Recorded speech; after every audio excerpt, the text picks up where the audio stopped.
Zbog njega ja idem na Dragi Bravo novogodišnje matine. Zbog njega? Da. Pogledajte kakav je to šmeker, kakav je to gospodin. Pogledajte taj njegov stav, taj njegov bol u za sve oko njega.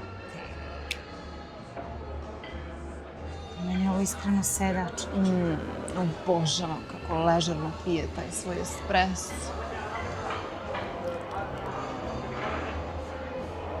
Daj, Marija, stvarno.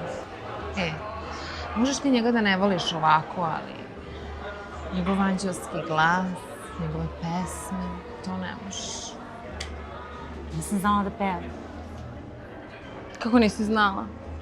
Pa mislim, znam da ide na onu pesmu za Euroviziju, a sad mislim baš kako peva. Koga bre gledaš ti? Koga ovog influencera?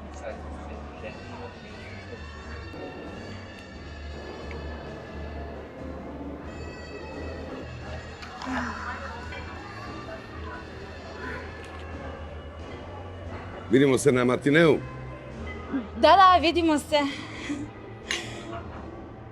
Normalno.